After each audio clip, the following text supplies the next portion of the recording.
Bismillahirrahmanirrahim. Bapak-bapak dan juga ibu-ibu, kaum muslimin dan muslimat, hadirin dan hadirat. Assalamualaikum warahmatullahi wabarakatuh. Alhamdulillahirabbil alamin. Iyyahu na'budu wa iyyahu nasta'in. Ala umuri dunya waddin, wassalatu wassalamu ala khairil wara fil barri wal bahri ajma'in. Allahumma salli ala sayyidina Muhammadin wa ala ali sayyidina Muhammad fil alamin innaka Hamidum Majid. Alhamdulillahirabbil alamin. Allahumma salli ala sayyidina Muhammadin wa ala ali sayyidina Muhammad fil awwalin wal akhirin. A'udzu billahi minasyaitonir rajim. Bismillahirrahmanirrahim. Alif lam mim. Dzalikal kitabu la raiba fihi hudan lil muttaqin alladzina yu'minuna bil ghaibi wa yuqimuna as-salata wa mimma razaqnahum yunfiqun. Shadaqallahul azim. Bapak-bapak, ibu-ibu semuanya, darah ramal. Alhamdulillah. Semoga semuanya selalu sehat. Yang barangkali hari ini, pagi ini ada di sini sedang sakit, semoga cepat sembuh ya Bu, Pak. Yang hari ini punya kesulitan, semoga Allah segera berikan kemudahan. Yang hari ini mendapatkan musibah ataupun masalah, semoga diberikan segera jalan keluar yang sebaik-baiknya. Amin. Bapak-bapak dan ibu-ibu semua yang saya hormati, puji syukur marilah kita selalu haturkan kepada Allah yang Maha Luhur, yang selalu tidak pernah berhenti memberi kita semuanya limpahan karunia, karunia lahir, karunia batin, karunia yang rahasia maupun karunia yang nyata, karunia yang kita rasakan dengan sepenuh hati maupun sering kita abaikan. Semoga apapun yang kita rasakan di hari ini selalu kita jalani dengan penuh rasa syukur, sehingga kita bukan termasuk orang-orang yang kufur. Mudah-mudahan demikian selalu, dan kita dicatat sebagai orang-orang yang bersyukur kepadanya, serta mengabdi, menghamba, juga beribadah dan berta'abbud semata-mata kepada Allah Subhanahu wa taala. Salawat dan salam semoga Allah selalu curahkan pada junjungan alam, kekasih agung, Nabi akhir zaman, pemungkas para nabi dan utusan, Rasul Mustafa Nabiuna Kanjeng Nabi Muhammad sallallahu alaihi wasallam, dan juga untuk keluarganya yang suci dan para sahabatnya yang setia. Mudah-mudahan kita yang ada di sini, juga orang tua kita baik yang sudah wafat maupun yang masih hidup, pasangan kita, anak keturunan kita, saudara-saudara kita semua, para guru dan orang-orang yang mencintai kita, orang-orang yang berbuat baik kepada kita, orang-orang yang menyayangi kita sampai hari ini, sampai detik hari ini, dan juga yang akan datang. Semoga kita dan mereka semuanya selalu mendapatkan kebaikan dan kelak mendapatkan syafaat dari beliau pada hari kesulitan, pada hari penentuan, dan pada hari keabadian. Amin ya rabbal. Bapak-bapak dan ibu-ibu sekalian yang saya hormati, pada hari Ahad ini, hari Minggu tanggal 5 November tahun 2023, alhamdulillah kita bisa kembali berada di Masjid Al-A'raf bersama-sama pada subuh hari dalam rangka ngaji hari Ahad atau kajian hari Ahad. Dan pada pagi hari ini saya mendapatkan kesempatan sekaligus juga kehormatan, juga sekaligus tugas untuk menyampaikan bahasan pada pagi hari ini. Dan panitia sudah bertanya kepada saya apa tema yang akan dibahas. Bahasan ini boleh jadi sudah pernah dibahas oleh sebagian di antara kita di sini, atau juga mungkin belum, atau setidak-tidaknya kalau sudah pernah dibahas, mudah-mudahan apa yang akan saya bahas ini memiliki sorotan yang berbeda, dan sehingga barangkali ada hal yang baru atau sesuatu yang bisa kita renungkan bersama-sama dalam rangka keberagaman kita, dan juga menjalani kehidupan kita yang tersisa di alam dunia ini. Bapak-bapak yang saya hormati, tema yang kita sampaikan atau yang kita rencanakan pada pagi hari ini adalah berkenaan dengan rukun agama. Rukun agama. Ada dua diksi yang dua-duanya sudah lazim kita sering dengar dan sering kita sampaikan, atau mungkin juga sering kita pahami dengan baik. Namun marilah kita coba sama-sama kembali ingat bahwa dari segi pemahaman umum, rukun itu adalah suatu baik amalan maupun kondisi yang harus ada untuk suatu amalan, yang jika amalan yang menjadi rukun itu tidak ada, maka amalan itu menjadi tidak sah atau menjadi tidak diterima.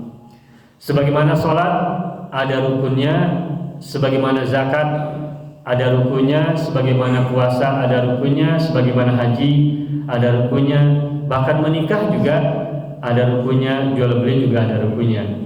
Nah, apabila perbuatan-perbuatan tadi tidak memenuhi rukun-rukunnya, maka perbuatan tadi, sholat, zakat, puasa, haji dan sebagainya, itu tidak ada atau tidak jadi atau tidak sah atau batal. Sedangkan agama sebagai besaran, sebagai bangunan besar yang melingkupi kegiatan ibadah atau muamalah ataupun kegiatan yang lain-lain, itu juga sama halnya dengan sholat dan ibadah-ibadah yang lain, memiliki rukun. Nah, apa itu rukun dari segi bahasa? Secara mudahnya rukun itu adalah pondasi. Pondasi yang menjadi tegaknya sesuatu yang lain. Rukun itu harus ada bagi sebuah sholat. Dan ketika sholat tidak memenuhi rukun-rukunnya, maka sholat menjadi roboh, menjadi runtuh dan tidak menjadi tegak. Begitupun agama. Agama juga memiliki rukun, dan kita sudah sama-sama paham, sudah sama-sama hafal ketika masih kecil, kita sudah diajari oleh ustadz kita, oleh guru kita, oleh guru agama dan atau pengajar di masjid dan sebagainya, di musola atau di tempat-tempat yang lain, bahwa rukun agama ada berapa? Ada 3, sudah sangat hafal.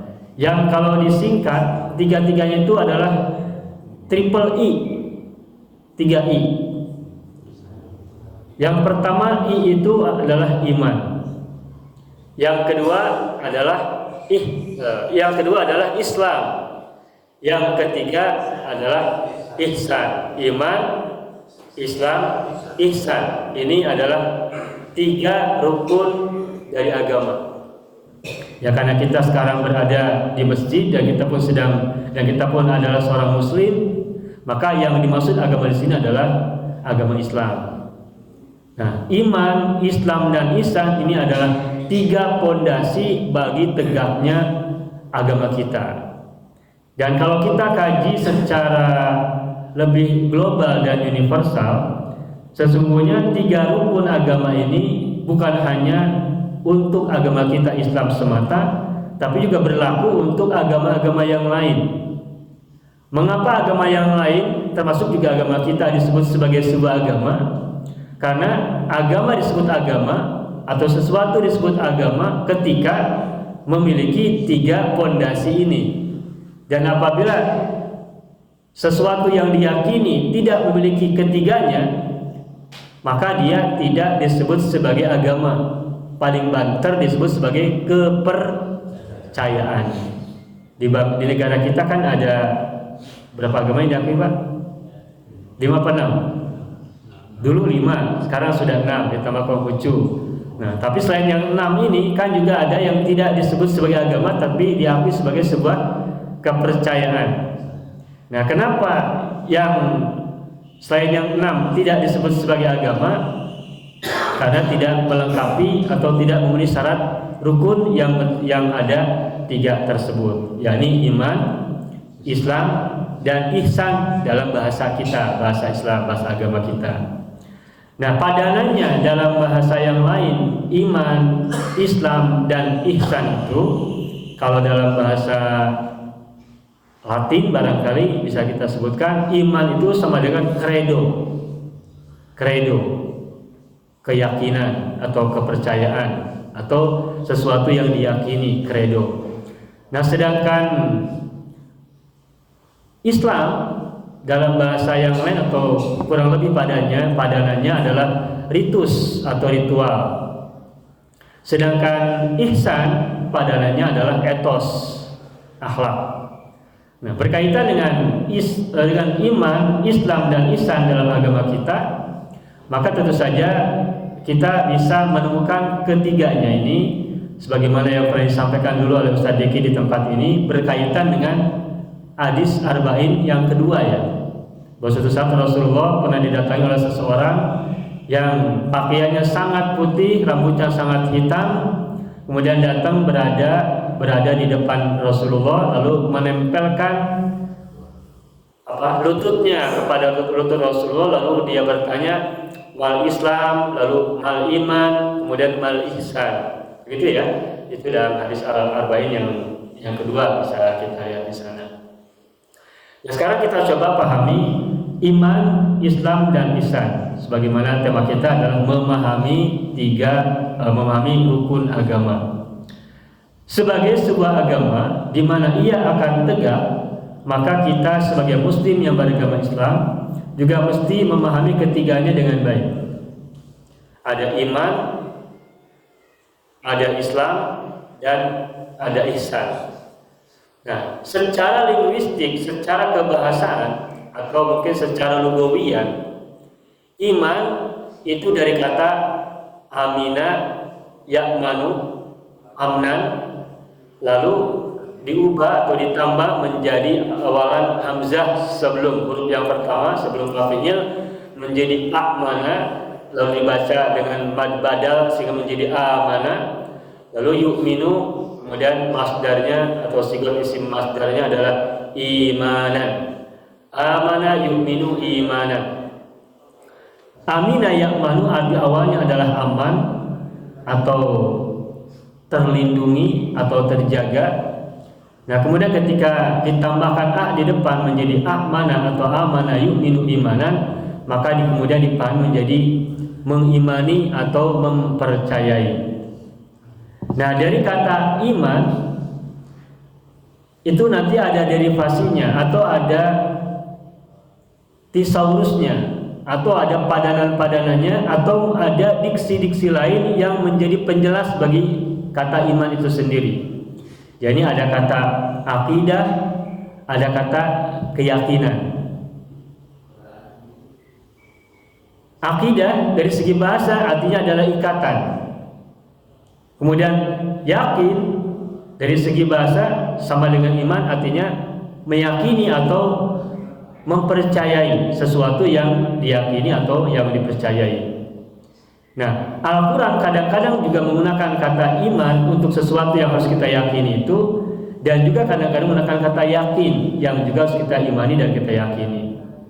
Sebagai contoh misalkan tadi kita bacakan di awal bahasan sebelum kita sampaikan dalam surat Al-Baqarah Allah menggunakan kata yu'minun dan pada ayat berikutnya menggunakan kata yuqinun, yakin.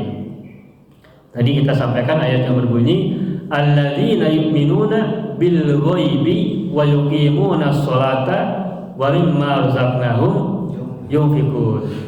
Nah, di situ kalimat yang digunakan atau diksi yang digunakan adalah yu'minuna. Orang-orang muttaqin di antara karakteristiknya atau sifatnya adalah pertama alladzina yu'minuna bil ghaibi. Orang-orang yang beriman atau mengimani al-ghaib, yang gaib. Ini iman yang pertama adalah beriman dulu kepada yang gaib. Sebelum beriman kepada yang lain-lain, yang paling utama adalah beriman dahulu kepada yang gaib.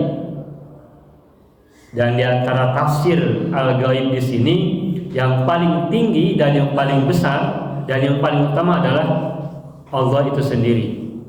Karena Sekalipun kita yakin adanya Allah, tetapi tak satu pun di antara kita yang pernah melihat Allah.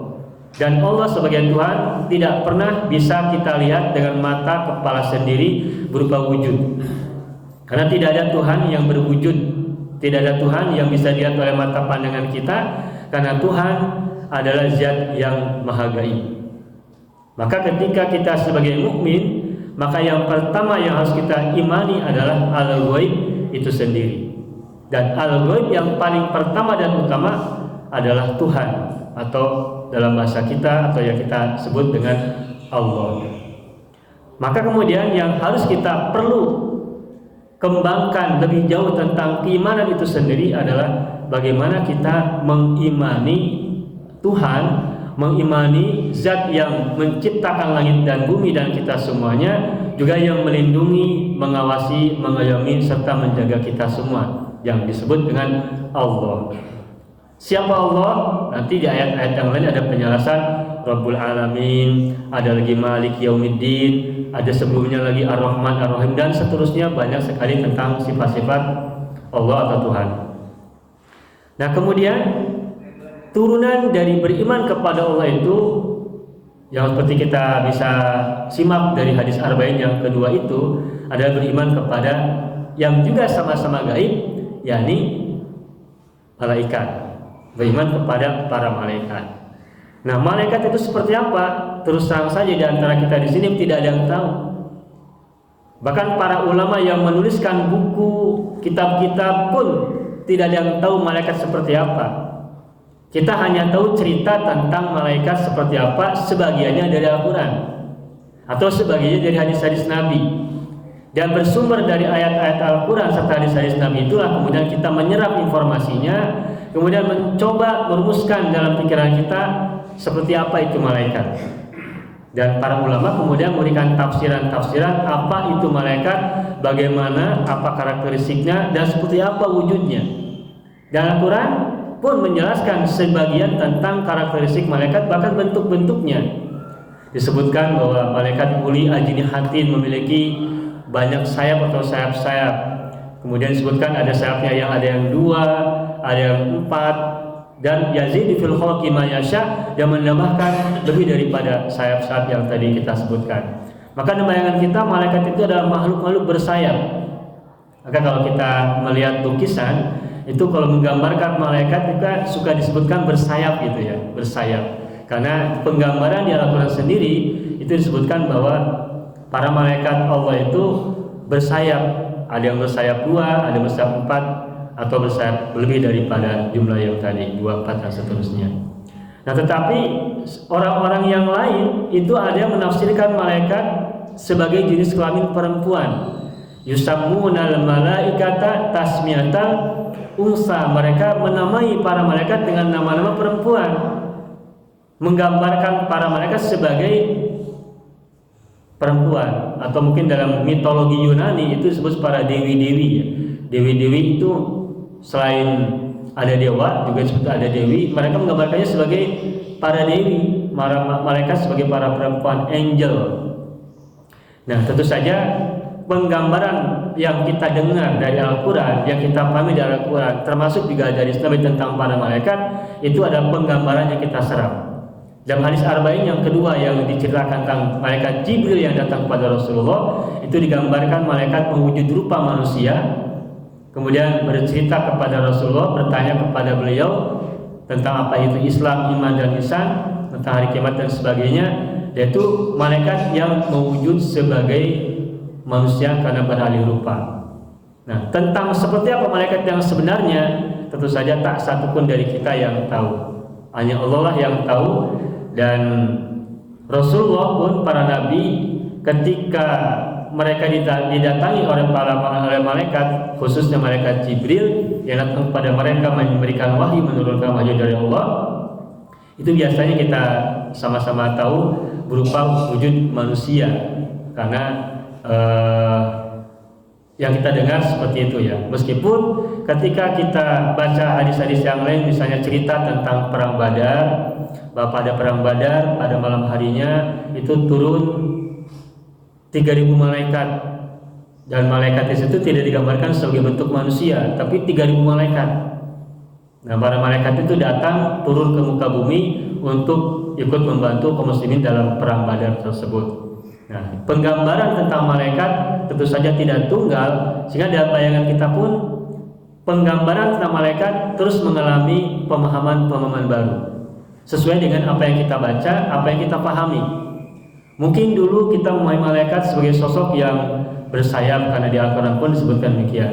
Tapi barangkali pada suatu yang lain, ketika kita mendengar hadis yang misalnya tentang malaikat Jibril yang turun kepada Rasulullah, digambarkan sebagai seorang lelaki yang tampan dan sebagainya, maka boleh jadi di kepala kita, bayangan kita tentang malaikat juga seperti itu, atau mungkin yang lain-lain.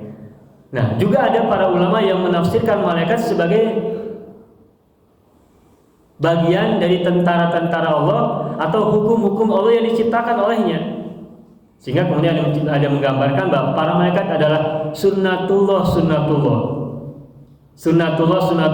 yang dengan sunnatullah itulah Allah kemudian bisa menjaga keseimbangan alam, bisa mengatur alam, dan kemudian juga bisa memastikan alam ini tetap aman, damai, dan terselenggara dengan baik. Kita mungkin dulu ketika masih kecil merasa bingung, bagaimana bisa malaikat Israel nanti bisa mematikan umat manusia yang miliaran orang jumlahnya pada hari kiamat langsung mati seketika. Bagaimana cara mematikan mereka satu-satu, sedangkan malaikat Israel itu satu, sedangkan manusia belum nanti makhluk-makhluk yang lain jumlahnya sangat banyak, miliaran. Pada waktu itu kita mungkin masih belum terbayang dengan teknologi remote control atau dengan teknologi sakral dan sebagainya. Tapi dengan sekarang kita sudah mengetahui tentang remote control atau yang lain-lain semacamnya, maka penggambaran tentang tugas malaikat Israel yang sanggup mematikan makhluk-makhluk hidup pada hari kiamat nanti tidak lagi rumit dibandingkan ketika dulu kita belum mengenal teknologi remote control dan sebagainya. Maka penggambaran kita, pemahaman kita tentang malaikat itu tentu saja berkembang dengan apa yang kita mengerti, yang kita ketahui, dengan ilmu yang kita mengerti, sesuai dengan perkembangan zaman dan informasi yang kita terima. Itu malaikat. Berikutnya beriman kepada kitab suci, kutub bukan hanya kitab. Kalau kitab satu, kalau kutub artinya banyak. Dan ini menjadi salah satu rukun iman yang harus kita yakini. Dalam surat Al-Ankabut misalnya Allah tegaskan, wala tujadilu ahlal kitabi illa billati hiya ahsan. Dan janganlah kalian berbantah-bantahan atau berdebat dengan ahlul kitab illa billati hiya ahsan, kecuali dengan yang terbaik. Kita tidak boleh berbantah-bantahan, berdebat dengan ahlul kitab yang lain, maksudnya baik non muslim yang Nasrani ataupun Yahudi ataupun yang lainnya, kecuali dengan ahsan, yang terbaik. Illal ladzina zalamu minhum, kecuali orang-orang yang zalim di antara mereka. Nah, berikutnya ada kalimat yang barangkali kita bisa renungkan menjadi bagian yang tidak terpisah dari bahasan ini adalah waqulu amanna billadzi unzila ilaina. Dan katakanlah, ini perintahnya banyak ya untuk ditujukan pada orang-orang banyak. Amanna, katakanlah wahai kita semua, amanna, bahwa kita beriman billadzi unzila ilaina, dengan yang diturunkan kepada kami. Kami di sini adalah kita para muslim. Wa unzila ilaikum, dan yang diturunkan kepada kalian. Siapa kalian di sini? Ahlul kitab selain kita. Nah, sehingga kita sebagai mukmin dan sebagai muslim itu juga harus meyakini, harus mengimani apa yang diturunkan kepada kita, yakni Al-Quran ini, dan apa yang diturunkan kepada orang-orang sebelum kita.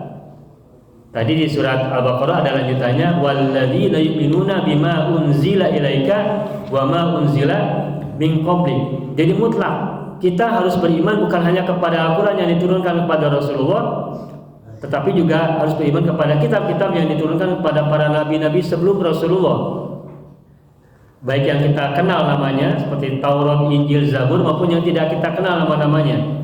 Nabi Ibrahim sendiri, nabi yang termasuk nabi-nabi terdahulu, itu juga memiliki kitab suci yang disebut dengan suhuf. Nabi Musa juga selain dengan Taurat juga memiliki yang lainnya lagi, yaitu suhuf Ibrahim wa Musa.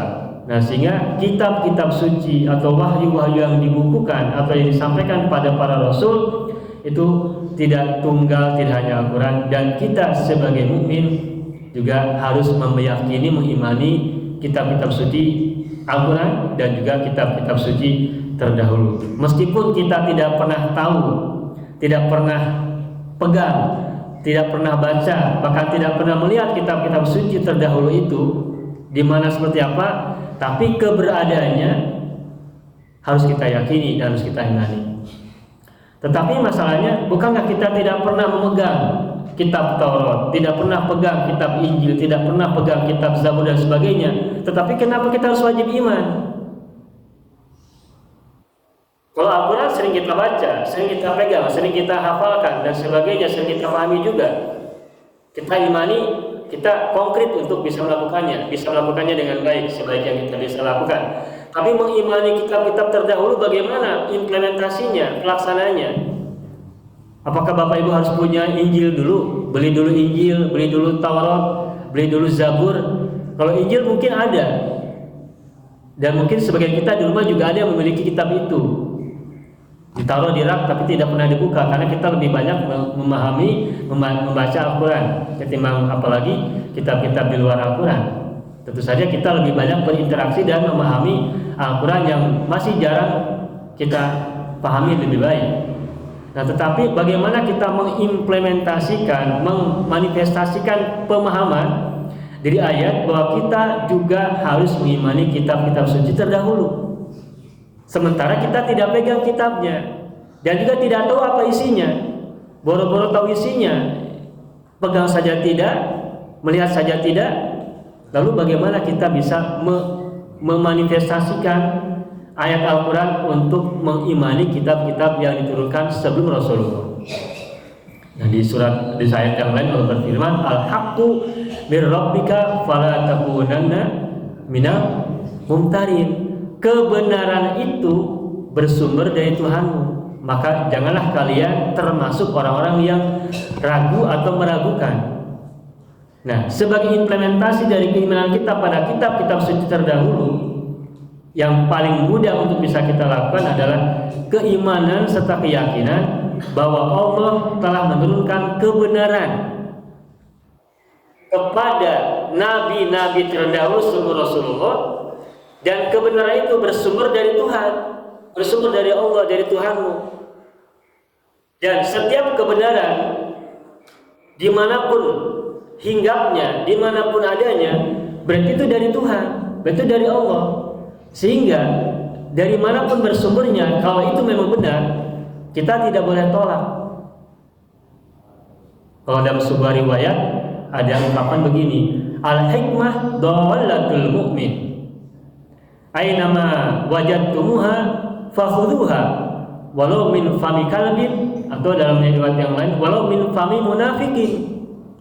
Hikmah itu adalah barang hilang dari orang mukmin, atau bahasa mudanya hikmah, kebijaksanaan, kebenaran itu adalah milik orang beriman.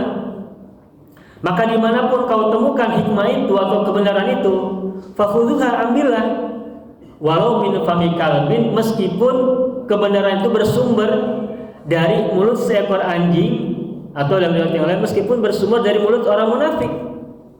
Selagi yang disampaikannya itu benar atau disampaikannya itu adalah hikmah, maka ambil dari manapun ia bersumber, meskipun dari binatang yang kita anggap mungkin najis, atau bersumber dari orang yang kita sebut buruk, munafik dan seterusnya itu, atau bahasa yang lain bisa jadi orang musyrik, jadi orang kafir, dari manapun. Selagi itu adalah kebenaran, selagi itu adalah kebaikan, selagi itu adalah hikmah, kita harus ambil. Yaitu dalam riwayat-riwayat yang ada dalam sumber-sumber kita, itu pun menjadi ajaran yang harus kita ambil.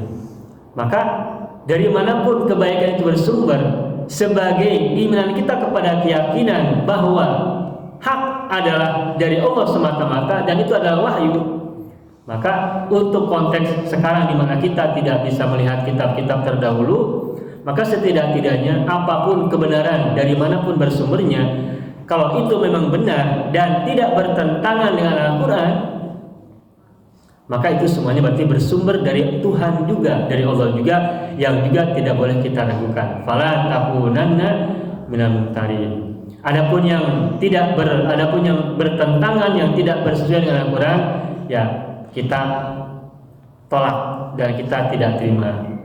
Maka yang jadi acuan tetap saja Al-Qur'an, tetapi karena kita meyakini adanya kitab-kitab suci terdahulu dan kebenaran ada pada mereka itu semuanya, maka ketika kita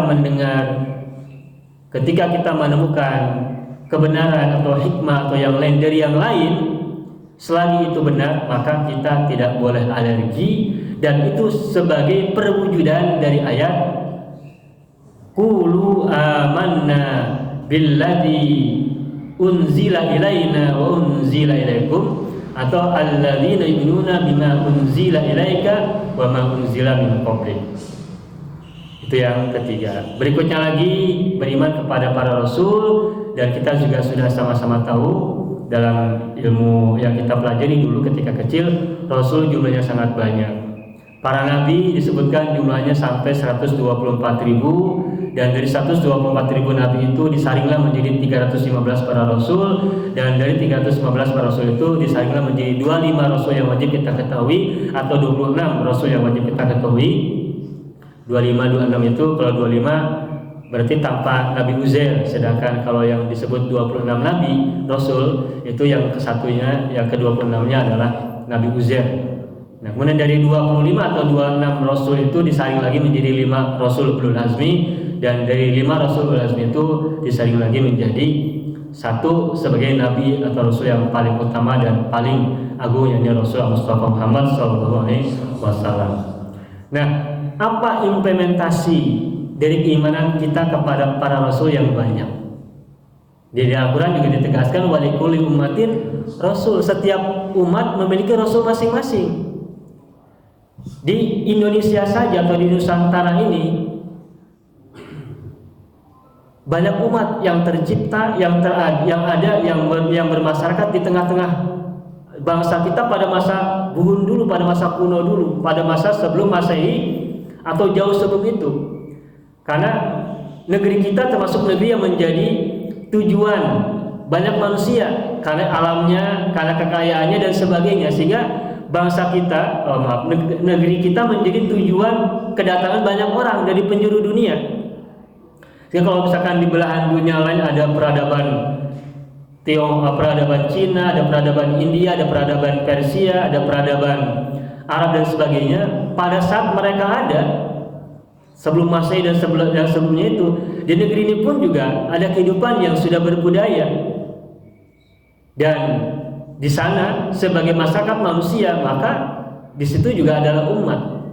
Maka kemudian ketika kita mengenal di Nusantara ini ada kepercayaan ini dan itu, dan mungkin sampai hari ini masih kita dengar namanya, dan sebagian dari keyakinan mereka mungkin tidak bertentangan dengan kita, keimanan tentang adanya zat yang maha tunggal, zat yang maha esa, maha satu, itu boleh jadi para leluhur kita dulu, nenek moyang kita dulu itu juga mendapatkan ajaran tentang keimanan, keyakinan pada zat yang maha tunggal. Itu boleh jadi bersumber dari seseorang yang diutus di tengah-tengah mereka di negeri ini sebagai seorang rasul yang tidak diketahui.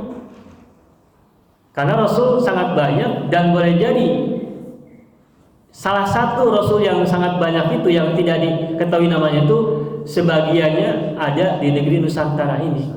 Maka ketika kemudian di negeri kita ada ajaran-ajaran zaman dulu yang ajarannya tidak bertentangan dengan agama yang kita yakini, Islam, tentang ketuhanan yang esa, ketuhanan yang tunggal dan sebagainya, maka boleh jadi ajaran-ajaran yang telah diterima oleh para nenek moyang kita zaman dulu itu bersumber dari rasul-rasul yang telah Allah utus di negeri kita yang disebut dengan Nusantara ini.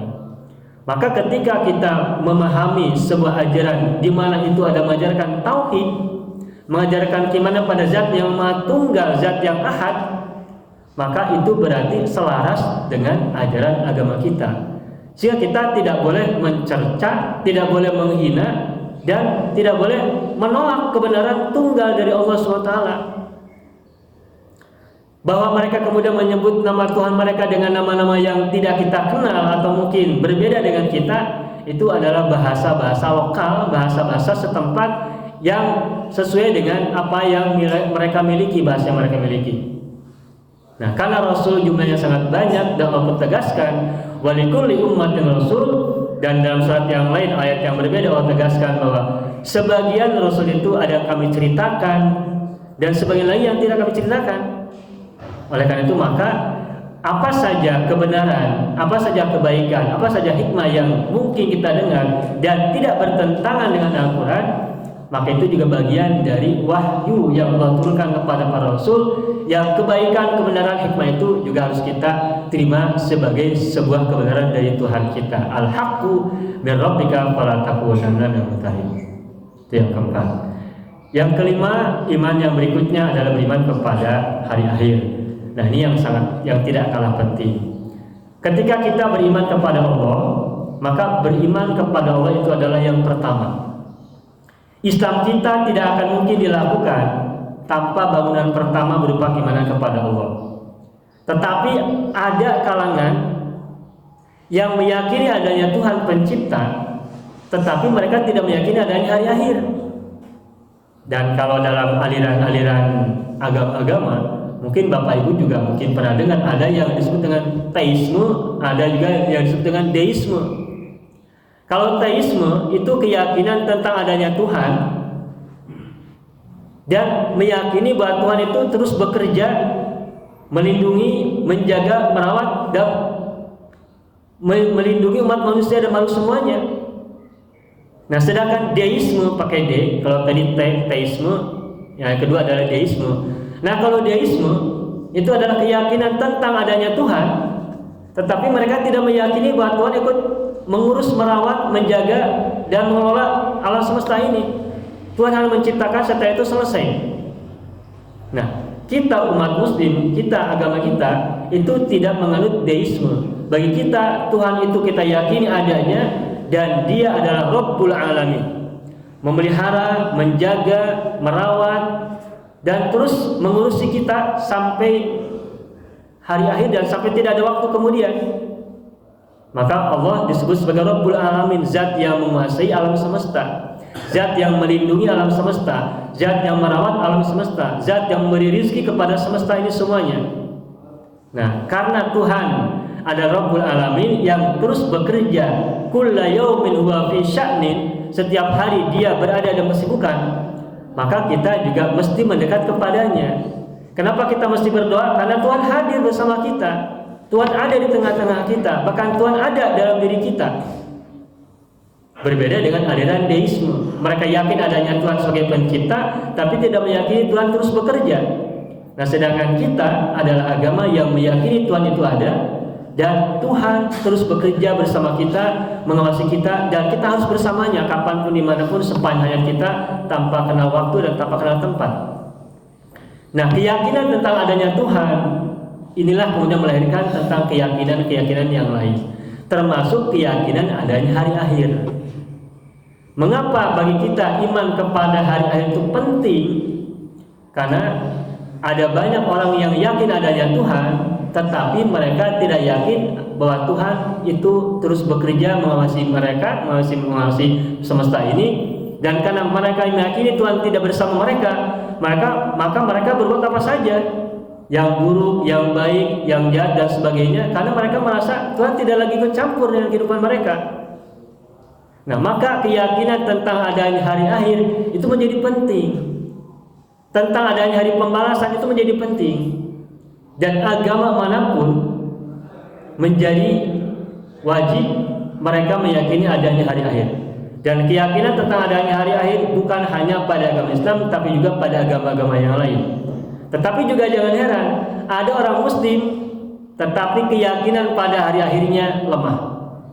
Dan ketika ada orang muslim tapi keyakinan pada hari akhirnya lemah, maka muncullah dia sebagai pribadi-pribadi yang berbuat jahat, pribadi-pribadi yang berbuat seenaknya, kan merasa dirinya nanti tidak akan ada balasan.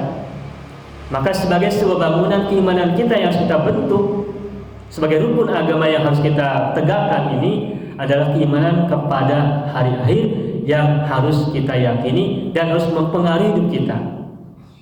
Keimanan kepada hari akhir. Yang dalam ilmu agama kita, keyakinan hari akhir itu memang adalah sam'iyat, bagian dari sesuatu yang hanya bisa kita dengar dan belum bisa kita lihat karena kita belum merasakan kematian dan belum ada di alam akhirat.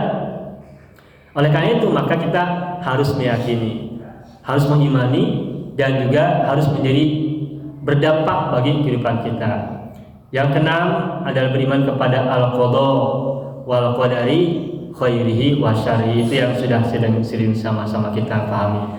Namun barangkali yang kita harus pahami tentang qada dan takdir baik dan buruk ini adalah lebih kepada pemahaman bahwa apapun yang menimpa kita harus berpulang kepada Allah. Kita harus kembali kepadanya. Karena di Al-Qur'an Allah tegaskan bahwa wa ma asobaka min musibatin famin nafsik. Nah, sedangkan ma asobaka min hasanatin famin Allah. Apapun yang menimpa diri kita, kalau yang buruk itu dari diri kita. Sedangkan yang menimpa kita kalau yang baik itu dari Allah. Nah, jadi Allah melahirkan keburukan tidak? Allah tidak melahirkan keburukan, dan Allah pun tidak menghendaki kesulitan untuk kita. Wallahu yuridu bikumul yusra wala yuridu bikumul usra. Allah menghendaki untuk kalian kemudahan dan tidak menghendaki untuk kalian kesulitan. Nah, sehingga kalau keburukan itu Allah sama sekali tidak berkehendak untuk kita, tidak. Yang Allah kehendaki dari kita dan untuk kita adalah kebaikan saja, kemudahan saja. Sehingga kalau yang buruk itu bukan dari Allah. Yang dari Allah adalah yang baik-baik semata. Lalu kalau begitu bagaimana keimanan pada takdir baik dan buruk dari Allah?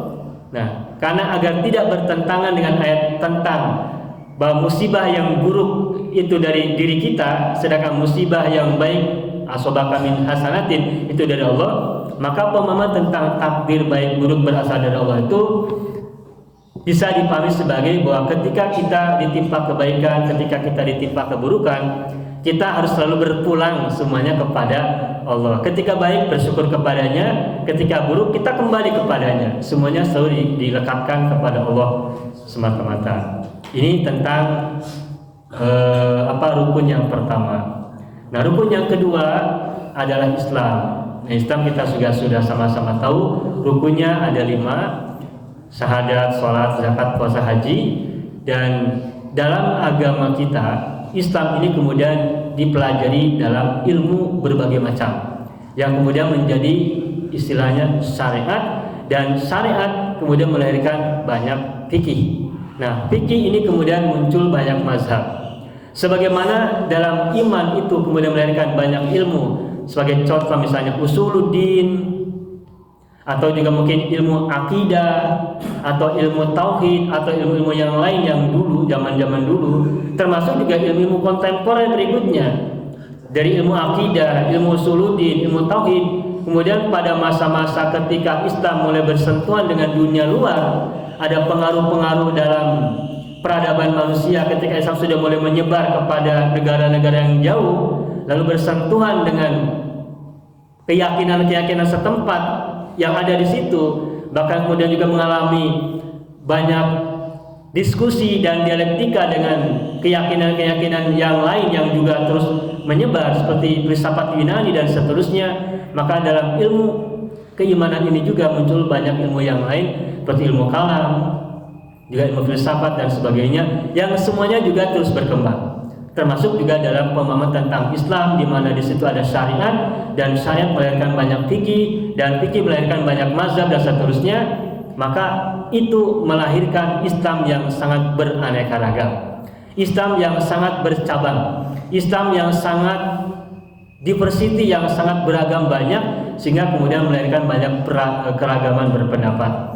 Sehingga di tengah-tengah kita saja di sini pun itu kita sudah sama-sama paham, kita di sini banyak ragam pendapat, banyak ragam fikih, banyak ragam pemahaman.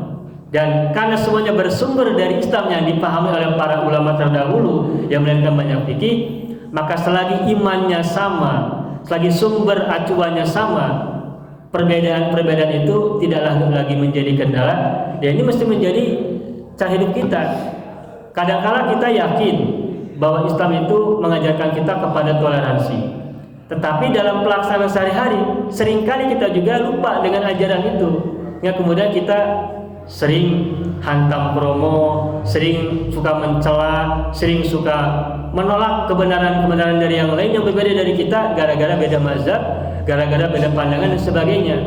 Kemudian kita memunculkan ideologi kebencian, ideologi permusuhan dan sebagainya, dan terus kita desakan kepada yang lain, entah kita sadar entah kita tidak. Nah, karena kalau kita memahami Islam sebagai sebuah bahasa di mana Islam itu adalah ketunduk, kepasrahan dan kepatuhan, maka keberislaman itu juga tidak boleh lepas dari bagaimana sikap kita, mental kita, dan cara beragama kita yang harus saling toleran dan juga harus tunduk kepada kebenaran yang Allah miliki untuk umat manusia yang harus kita yakini. Nah, tentang Islam kita sudah sama-sama paham rukun-rukunnya, dan Islam tidak akan tegak kecuali dengan yang 5 itu dan yang lain-lainnya. Kalau di hadis kita sebutkan rukun Islam ada 5, tetapi kalau kita kaji Al-Quran dan juga hadis-hadis Nabi, sesungguhnya yang menjadi penopang Islam itu tegak bukan hanya yang 5 saja. Yang 5 adalah rukun, tetapi rukun yang 5 ini tentu saja tidak akan juga tegak tanpa adanya ilmu. Makanya ayat Al-Quran yang bercerita tentang ilmu, termasuk hadis-hadis Nabi yang bercerita tentang ilmu juga sangat banyak. Sebagai contohnya Al-Quran kita temukan ayat misalnya Qul hal yastawil ladzina ya'lamun wal ladzina la ya'lamun. Katakanlah Muhammad, apakah sama orang-orang yang mengetahui dan orang-orang yang tidak mengetahui? Ada lagi fas'alu ahla dzikri in kuntum la ta'lamun. Tanyalah kalian kepada ahli zikir. Zikir di sini bukan bermakna zikir membaca saja, tetapi juga orang-orang yang disebut berilmu. Kalau kalian tidak tahu, maka bertanyalah kepada orang yang berilmu atau ahli zikir. Sehingga Islam juga akan tegak kalau ditegakkan di atas ilmu. Meskipun ilmu bukan bagian dari rukun Islam yang 5 itu, tetapi semua yang 5 tadi tak mungkin tegak dengan ilmu. Nah, yang terakhir, rukun agama yang harus kita menjadi pegangan ini adalah ihsan. Kalau dalam hadis Nabi yang kita lihat dalam Arba'in, apa itu ihsan? Didefinisikan sebagai apa? Anta'budallaha kanaka tarahu fa lam takun tarahu fa innahu yaraka. Disebutkan bahwa definisi ihsan adalah engkau menghamba, engkau menyembah, engkau mengabdi Tuhanmu atau Allah seolah-olah engkau melihatnya. Dan jika engkau tidak sanggup melakukan demikian, melihat begitu, maka yakinlah bahwa Tuhan melihatmu. Itu definisi yang kita baca dari hadis Nabi ini.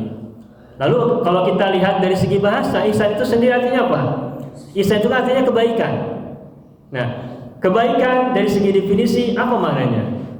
Kebaikan dari segi definisi tentu saja boleh jadi berbeda-beda. Tetapi kebaikan itu berbeda dengan baik. Orang baik itu berbeda dengan orang yang berbuat kebaikan.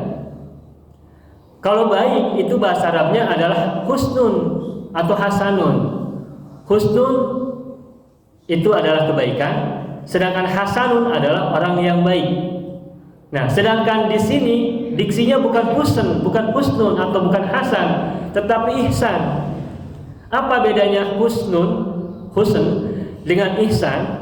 Nah, ketahuilah kalau husnun adalah kebaikan inherent, kebaikan yang ada pada dirinya. Orang yang tidak berbuat keburukan, orang yang tangannya tidak melakukan keburukan kepada orang-orang sekitarnya, itu adalah baik. Dan sesuatu pada intinya semuanya adalah baik. Apapun, semua orang pada awalnya adalah baik. Kita semuanya adalah baik.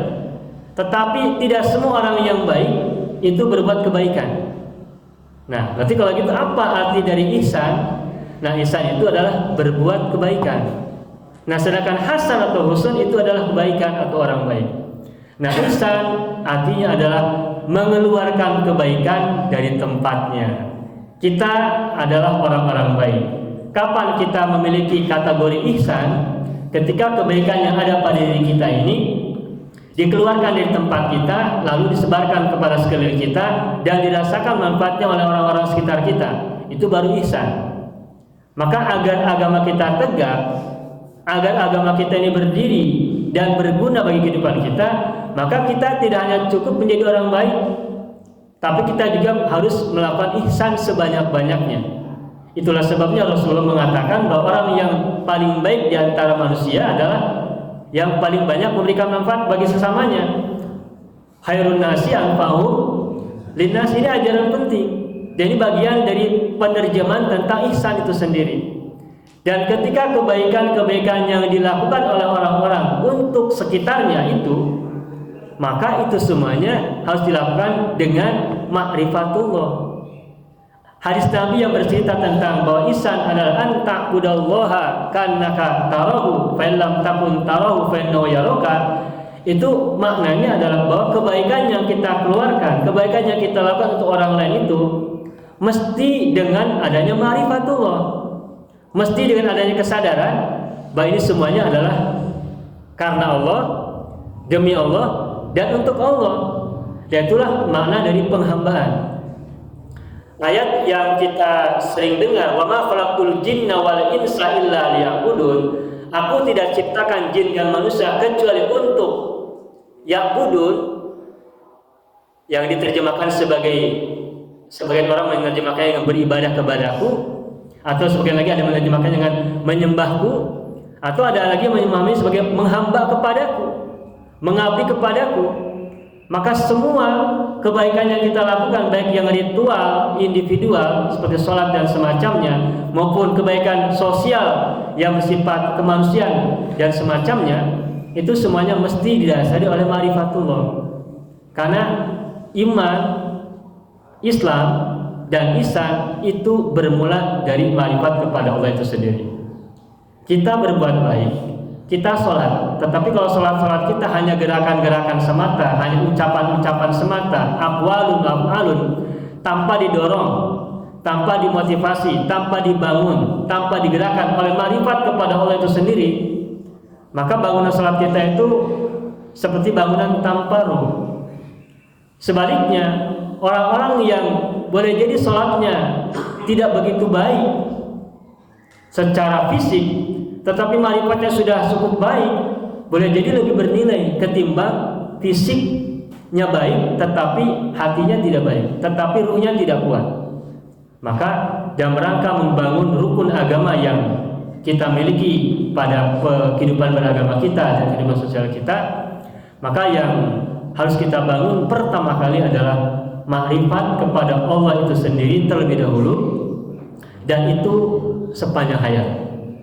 Karena Allah itu zat yang maha, yang tidak terhingga, sehingga pemahaman kita kepada Allah itu juga terus bertambah dan tidak pernah bisa sempurna. Maka begitu kita mendapatkan ilmu tentang Allah, maka ma'rifat kita bertambah. Ketika kita bertambah lagi ilmu tentang Allah, ma'rifat kita kepadanya pun juga bertambah. Maka keimanan itu tidak pernah tuntas. Keimanan kita kepada Allah, keimanan kita kepada rukun-rukun iman yang lainnya itu terus mengalami pembaharuan. Dan harapan kita semoga pembaharuan keimanan kita kepada Allah itu terus progresif, mengalami kemajuan. Dan setiap ilmu yang kita dapatkan tentang keimanan itu akan membentuk cara pandang baru kita tentang keyakinan-keyakinan kita itu sendiri. Maka sebagaimana hari ini kita melaksanakan kegiatan ngaji ahad ini, maka ini pun bagian dari upaya kita dalam rangka ma'rifatullah, ma'rifatun nafsi, dan ma'rifat-ma'rifat yang lain, sehingga kita terus mengalami penyempurnaan, penambahan, dan juga perbaikan-perbaikan, sehingga rukun agama kita juga mengalami peningkatan. Dan dengan harapan peningkatan yang terjadi pada iman, Islam, dan ihsan kita, mudah-mudahan kehidupan kita juga mengalami peningkatan, baik untuk urusan dunia kita maupun untuk urusan akhirat kita. Mudah-mudahan kita semuanya termasuk orang-orang yang selalu bersabar dalam beragama dan juga selalu bersyukur dalam beragama. Cuma kita semua termasuk orang-orang yang bersabar dan bersyukur dalam kehidupan, termasuk juga dalam penghambaan kita kepada Allah. Mengapa saya sebutkan ini? Karena seringkali kita ketika merasa sudah menjadi muslim, kita suka banyak menuntut, sehingga kita kurang sabar. Nah, agar kebersamaan kita terus mengalami peningkatan, maka dalam beragama pun kita harus bersabar, termasuk dalam berdoa, termasuk dalam pemahaman, termasuk juga dalam pemahaman kita kepada Allah. Kita capek terus melaksanakan ritual-ritual keagamaan, tapi kalau kita tidak bersabar, maka tentu saja kita akan gagal sebagai muslim. Maka mudah-mudahan kita semuanya terus bersabar agar kita mengalami terus peningkatan dalam beragama, sekaligus juga setiap capaian yang sudah kita dapatkan entah berapapun, maka harus kita syukuri dengan sepenuh hati. Kita merasa, kita tahu diri bahwa setinggi apapun ilmu agama kita, sebanyak apapun informasi yang kita serap tentang agama kita, termasuk seberapa banyak pun amal ibadah yang sudah kita lakukan, seberapapun itu harus kita syukuri sebagai sebuah amalan. Kita tetap harus bersyukur bahwa kita sudah menjadi muslim, kita meyakini adanya Allah, kita meyakini dengan semua rukun iman yang kita sudah sama-sama kenali. Tetapi meskipun kita belum sempurna dalam hal itu semuanya, kita tetap harus bersyukur bahwa kita menjadi bagian dari umat Rasulullah. Semoga beliau mengakui kita sebagai umatnya. Oleh karena itu, beragama harus dijalankan dengan kesabaran dan juga harus dijalankan juga dengan kesyukuran. Bapak Ibu semuanya, itulah yang bisa saya sampaikan sekelumit atau mungkin sedikit banyak tentang rukun agama yang 3 itu, yakni iman, Islam, dan ihsan. Semoga semuanya mengalami kebaikan, menjalankan kebaikan, dan terus berada dalam kebaikan. Amin ya rabbal alamin. Mohon maaf apabila ada kesalahan atau ada kekeliruan dan juga kekurangan dan terima kasih atas segala perhatian dan juga kebersamaannya kita bersama-sama di sini. Akhiran aqulu lakum Allahumma shalli ala sayyidina Muhammad wa ala ali sayyidina Muhammad. Assalamualaikum warahmatullahi wabarakatuh. Alhamdulillah, materi tadi sampaikan oleh Bapak Ustaz. Saya ucapkan terima kasih Ustaz. Dan untuk sesi selanjutnya yaitu tanya jawab sesuai dengan apa yang saya tadi bicarakan. Mungkin saya kasih kesempatan untuk 3 orang, 2 laki-laki dan 1 untuk ibu-ibu. Untuk pertama mungkin saya tulis dari ibu dulu.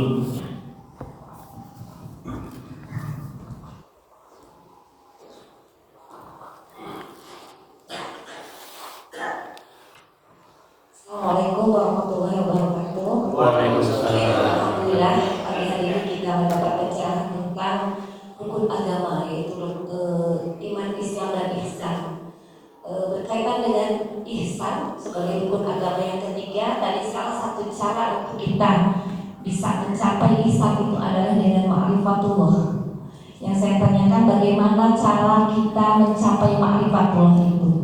Sebagian dari para ulama mengatakan bahwa ma'rifatullah itu hanya dapat dicapai dengan tasawuf, ilmu tasawuf. Kalau tadi dalam Islam itu ada ilmu fikih syariah, maka dalam tasawuf itu ada ilmu fikih qalbu yang di dalamnya adalah dengan cara tarikat.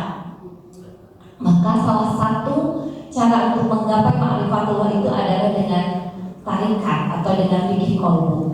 Mohon tanggapannya seperti apa? Terima kasih. Assalamualaikum warahmatullahi wabarakatuh.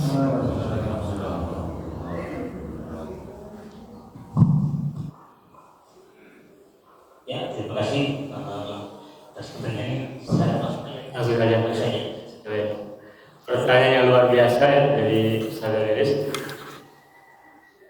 Bagaimanakah cara ma'rifatullah, mengenali Allah? Tentu saja yang layak untuk menjawab ini adalah ahli ma'rifat. Tetapi barangkali saya bisa mengutip suatu riwayat yang barangkali juga bisa menjadi panduan kita bagaimana kita bisa ma'rifat kepada Allah Subhanahu wa taala. Ada sebuah riwayat yang disebutkan sebagai ada mengatakannya hadis Nabi, tapi juga ada mengatakannya ini adalah kata-kata sahabat, tepatnya pendapat atau kata-kata dari Sayyidina Ali bin Abi Thalib. Yaitu ungkapan yang berbunyi, man arafa nafsahu faqad arafa rabbahu, yang artinya barang siapa mengenali dirinya, memakrifati dirinya, maka sungguh berarti dia sudah mengenali Tuhannya atau Allah, atau sudah ma'rifatullah. Jadi kalau disebutkan sebagai sebuah tangga, maka tangga menuju ma'rifatullah itu mesti diawali oleh tangga ma'rifatun nafsi, mengenali diri sendiri. Ada ungkapan kenapa ketika kita sakit kita mengucapkan aduh untuk menunjukkan kita ini sakit, maka ungkapan aduh itu juga ungkapan sebagai ma'rifatullah, mengenal Tuhan. Kenapa kita mengucapkan aduh ketika sakit? Karena kita menyadari diri kita bahwa kita lemah, sehingga kita ditajong, kita jatuh, dan kejatuhan kita, ketitajongan kita itu tidak kuasa itu kita hindari. Dan karena kita tidak kuasa untuk menghindarkan diri dari bahaya yang ada di depan kita sehingga kita jatuh, berarti pengenalan atas ketidakmampuan kita ini melahirkan tangga berikutnya, pengenalan adanya zat yang menguasai kita. Dan ungkapan aduh itu adalah pengakuan bahwa selain kita ada kekuasaan yang maha menguasai kita, dan itulah sebabnya kita mengucapkan aduh. Maka mengenali diri sendiri, kelemahan-kelemahan kita itu merupakan jembatan bagi ma'rifatullah. Nah, tadi disampaikan bahwa dalam ilmu iman ada akidah, ada usuluddin, ada tauhid. Dalam Islam ada syariat, ada fikih atau ilmu-ilmu sejenisnya untuk mendorong pemahaman tentang Islam itu sendiri. Lalu ihsan, apa ilmu yang bisa kita pegang, yang kita bisa jadikan acuan untuk mendalami ihsan? Tadi disampaikan oleh Ustaz Lilis, misalnya ada tentang tasawuf, ada tentang akhlak, dan dari tasawuf itu sendiri nanti ada perkembangan berikutnya yang kemudian melahirkan tarekat, atau mungkin ada mazhab-mazhab dalam tarekat yang kita kenal. Nah, di Indonesia pun ada banyak tarekat. Nah, pertanyaan kemudian, apakah tarekat itu menjadi bagian dari upaya untuk makrifat kepada Allah? Jawaban yang bisa saya berikan, sebagian iya. Karena dalam tarekat itu orang-orang diusahakan untuk mencoba mendekatkan dirinya kepada Allah dalam tarekat dengan berbagai macam riyadhah, dengan berbagai macam upaya-upaya yang bersifat hati awalnya, kemudian juga tindakan-tindakan amaliyah, ritual riyadhah yang harus menjadi rutin baginya. Hati diperbaiki, hati dibasahi, kemudian tindakan-tindakan fisik pun mesti mengikuti hatinya. Ya, kalau kita berzikir, kalau kita melihat orang-orang ahli tarekat atau pengikut tarekat, ketika berzikir itu bukan hanya hatinya yang diusahakan untuk hidup, tetapi juga gerakan tubuhnya pun mengikuti hati yang sedang dibangun.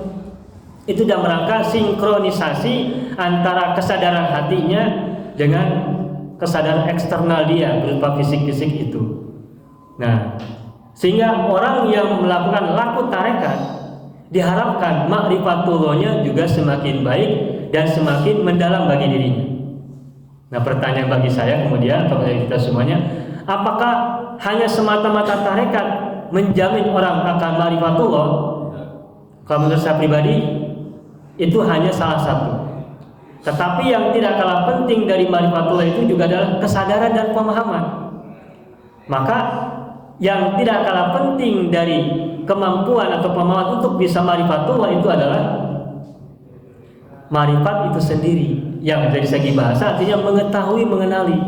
Mengenali berarti memerlukan kognisi, memerlukan inteleksi atau filsafat, ataupun mungkin pemahaman atau tafakkur dalam bahasa yang lain. Ada bahasa tafakkur, ada bahasa tadabbur. Kita seringkali memikirkan bahwa tafakkur dan tadabbur itu sama.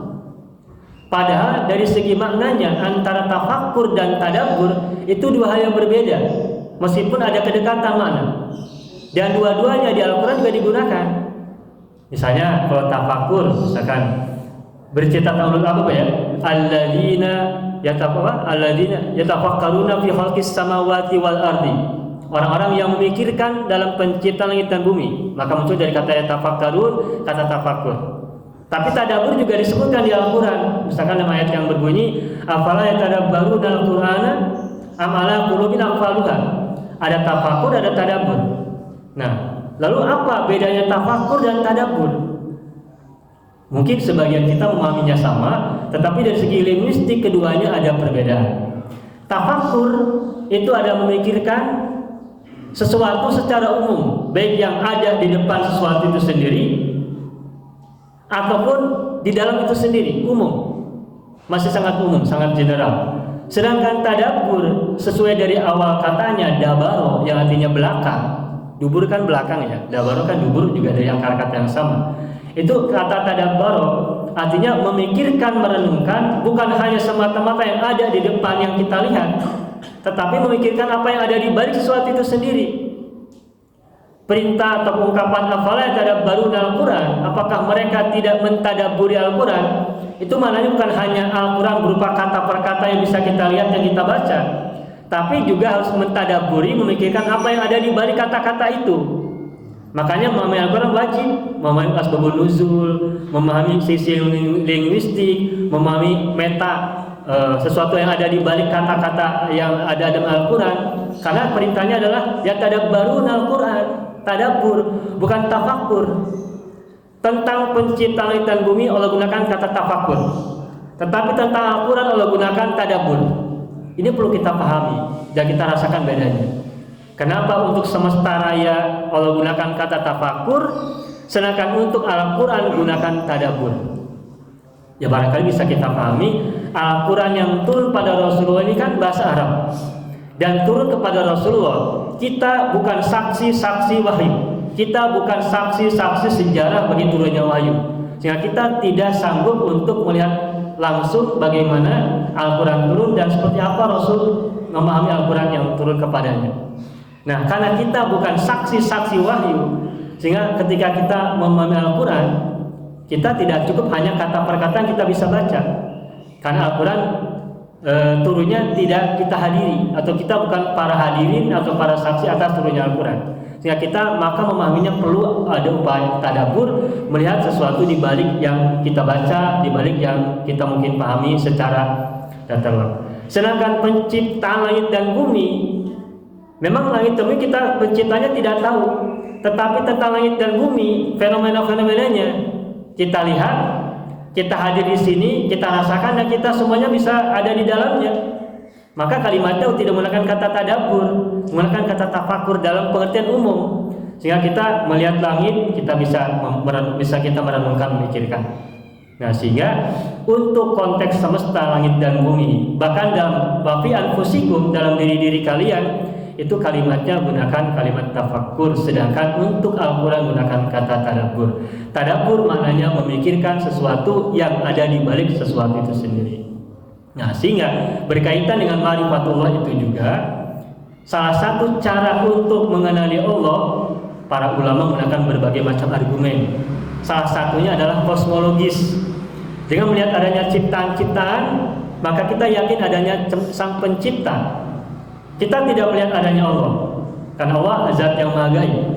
Tetapi karena kita melihat adanya ciptaan-ciptaan, maka kita yakin di balik ciptaan pasti ada pencipta. Tidak mungkin sesuatu ada tanpa ada yang mengadakan.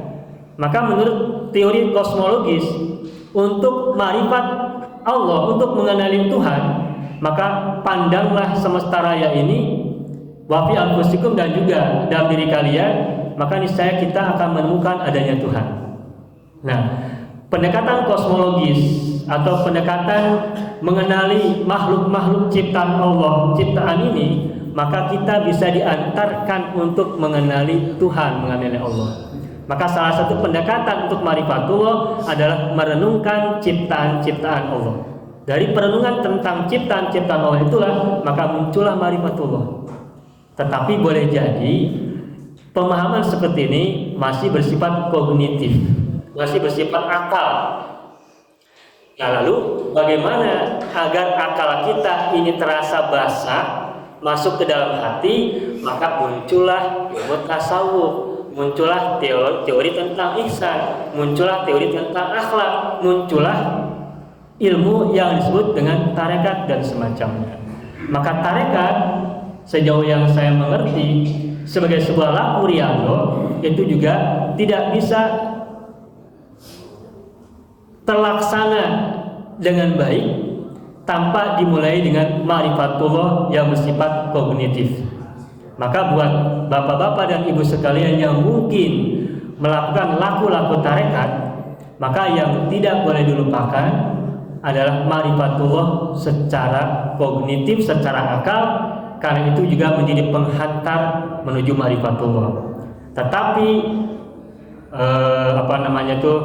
disclaimernya, peringatannya, semata-mata akal saja itu sangat kurang. Karena kalau semata-mata akal akan terasa kering, dan agar basah maka perlu adanya riyadhah. Dan riyadhatul nafas itu salah satunya kita sama-sama kenal ada dalam dunia tarekat.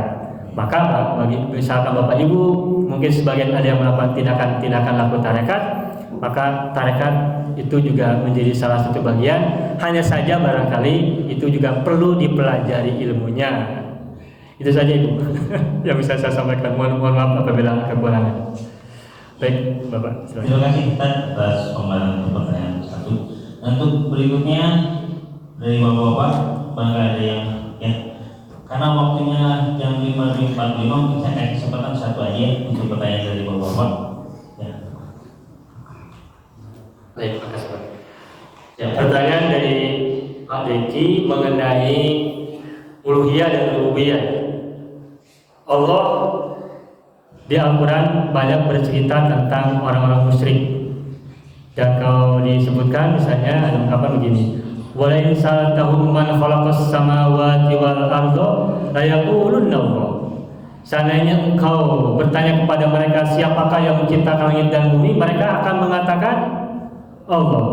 Lalu pada ayat berikutnya lagi, seandainya engkau bertanya kepada mereka siapa yang memberi rezeki mereka, mereka pun menjawab Allah. Jadi orang-orang yang dikritik oleh Al-Quran sebagai musyrik atau bahkan kafir itu, mereka itu meyakini sesungguhnya adanya pencipta. Hanya saja mereka tidak mau menempatkan penciptanya sebagai ilah gitu.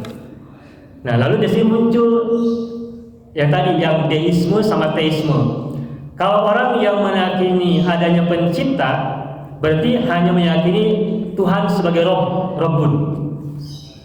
Tetapi kalau orang meyakini adanya pencipta dan kewajiban untuk menyembahnya, maka itu adalah aliran teisme atau yang menempatkan Tuhan sebagai ilah. Dalam bahasa Arab, Tuhan bisa disebut dengan dua, bisa dengan Rabbun, bisa dengan ilah. Nah, kalau Rabbun adalah Tuhan sebagai zat yang menciptakan, yang memelihara, yang mengawasi, melindungi, memberi rezeki. Nah, sedangkan ilah adalah Tuhan sebagai zat yang disembah. Nah, kita tak mungkin menyembah Allah kalau tidak diawali dengan keyakinan Tuhan sebagai pencipta. Dan kelahiran dan keyakinan yang diawali oleh keyakinan adanya Tuhan sebagai zat pencipta, buat kita mesti melahirkan keyakinan bahwa kita harus menyembah Allah Subhanahu wa taala. Dan kita bukan semata-mata menempatkan Allah sebagai Rabb, tapi juga harus menempatkan Dia sebagai ilah. Dan syahadat kita bukan la robba illallah, tetapi la ilaha illallah. Tiada Tuhan sembahan kecuali Allah. Yang kita syahadatkan dalam syahadat-syahadat kita itu bukan la robba illallah, tetapi la ilaha illallah. Tiada Tuhan yang wajib disembah kecuali Allah. Sedangkan kalau robba itu maknanya boleh jadi dimensi Rabbun itu tidak hanya Allah semata-mata. Maksud saya begini, Allah menciptakan langit dan bumi. Allah kemudian menciptakan kelahiran buat manusia. Nah, ketika Allah menciptakan manusia lahir dari orang tua, dari ibu, dari sepasang suami istri dan seterusnya, dari ayah dan ibu, itu Allah menciptakan manusia itu atau makhluk yang lain itu tidak langsung Allah ciptakan langsung dalam bentuk yang sekaligus, tetapi ada proses. Dan proses itu dilakukan oleh manusia ataupun makhluk-makhluk yang lain. Maka jangan heran di Al-Quran itu seringkali Allah menempatkan domir dengan menggunakan kata nahnu. Termasuk dalam penurunan Al-Quran. Misalkan ini, Inna Inna anzalnahu fi lailatul qadri. Itu ya. Sesungguhnya kami menurunkan Al-Qur'an pada malam Al-Qadar. Kenapa Allah di sini menyebutkan kata kami, bukan aku? Nah, berarti di sini banyak jamak. Nah, tapi kan kita tahu Allah kan Tuhan kan satu. Tapi kenapa Allah sebutkan dalam ayat Al-Qur'an dengan kata-kata kami? Itu banyak. Nah, ini artinya di sini ditempatkan bahwa Allah itu zat yang maha tunggal, tetapi setiap proses-proses kausalitas sebab akibat yang dilakukan oleh makhluk-makhluknya Allah akui, Allah apresiasi. Maka di sana dimensi rububiyah itu bisa diberikan juga kepada makhluk-makhluk. Allah menciptakan langit dan bumi, Allah menciptakan besi, tapi dari besi kemudian manusia menciptakan mobil. Allah menciptakan air, dari air kemudian manusia menciptakan minuman kopi, minuman susu dan sebagainya. Allah yang menciptakan air adalah Allah, tapi yang buat kopi adalah manusia. Nah, jadi kalau gitu maka dimensi rububiyah itu bisa juga dilakukan oleh makhluk-makhluk yang lain. Tetapi kalau dimensi uluhiyah, ketersembahan, itu hanya Allah semata-mata. Makanya syarat kita bukan la robba, tapi la ilaha illallah. Kenapa? Karena yang wajib, pantas, layak dan berhak disembah semata-mata Allah. Syarat kita bukan la robba. Nah, makanya kemudian di Al-Quran itu yang dikritik oleh Allah itu bukan orang-orang yang tidak mengakui adanya pencipta, tetapi yang dikritik itu adalah orang-orang yang tidak mau menyembah kepada Allah. Nah, karena kita manusia ini sebagai ciptaan Allah dan hamba-hambanya, maka kita wajib menempatkan Allah sebagai ma'bud, sebagai makhluk, sebagai ilah. Dan hubungan kita dengan Allah sebagai ma'bud, kita sebagai abad. Hubungan antara kita dan Allah, abid dan ma'bud, itu disebut dengan ibadah, penghambaan atau penyembahan atau pengabdian. Nah, kemudian ketika kita dalam rangka mendekatkan diri kita kepada Allah, ada sebagian kalangan, baik zaman dulu maupun sekarang, yang kemudian menempatkan Allah itu sebagai dipersonifikasi, seperti diorangkan. Sekarang ini ada sebagian orang yang menempatkan Allah itu bukan sebagai semata-mata Tuhan, tapi kadang-kadang ditempatkan seolah bukan Tuhan. Contohnya kapan gini, kemanapun kita pergi, bawalah Allah bersama Anda. Kemanapun kau pergi, ajaklah Allah kemanapun kau pergi kemanapun. Jadi seolah-olah Allah ditempatkan sebagai makhluk seperti biasa. Bukankah Allah tidak perlu diajak? Bukankah Allah tidak perlu kita barengkan dalam kehidupan kita? Tetapi seringkali kita ungkapkan dengan bahasa-bahasa manusia kepada Allah, padahal itu bukan semestinya buat Allah. Termasuk ada sebagian orang masuk pada zaman ini yang menggunakan kita ini adalah mitra-mitra Allah. Kita ini adalah teman-teman Allah. Kalau kita berbisnis, maka jadilah Allah sebagai teman kita, sebagai sahabat kita, di mana kita tidak boleh melupakannya. Sehingga kita ketika kita berbisnis, jangan sampai bisnis kita tidak sesuai dengan apa yang Allah maksudkan. Nah, kemudian dalam rangka memudahkan ungkapan, sebagian orang kita zaman ini ada yang menyebut, marilah kita berbisnis dengan Allah. Nah, kemudian ada pertanyaan, pantaskah kita mengatakan berbisnis dengan Allah? Bukankah kita ini hanyalah makhluk, hanyalah hamba? Apakah layak kita mengatakan berbisnis dengan Allah? Itu pertanyaannya. Nah, tentang ungkapan ini, tentang diksi bisnis kita dengan Allah itu di Al-Quran juga memang disebutkan. Sebagai contoh, misalkan dalam surat As-Saff kita baca ayat begini, hal adullukum ala tijaratin tunjikum min adzabin alim. Maukah kalian aku tunjukkan sebuah perdagangan, sebuah perniagaan, sebuah bisnis yang menyelamatkan kalian dari azab yang pedih? Nah, itu tentang bisnis. Masih itu tu'minuna billah dan seterusnya. Nanti ada lihat yang lain. Wa minan nasi may yashri nafsahu ibtigha mardatillah. Dan sebagai manusia ada yang menjual dirinya untuk mencari ridha Allah. Nah, jadi diksi-diksi jual beli, diksi-diksi perdagangan, diksi-diksi bisnis itu dalam Al-Quran pun digunakan. Nah, maka kemudian pada zaman ini ada orang yang mengungkapkan dengan kalimat, mari kita berbisnis dengan Allah. Nah, apakah ungkapan ini salah atau tidak? Nah, kalau menurut saya, sebetulnya ungkapan-ungkapan yang dimaksud tadi itu adalah ungkapan-ungkapan yang Allah gunakan untuk bahasa manusia. Karena manusia itu manusia itu terkungkung oleh bahasanya.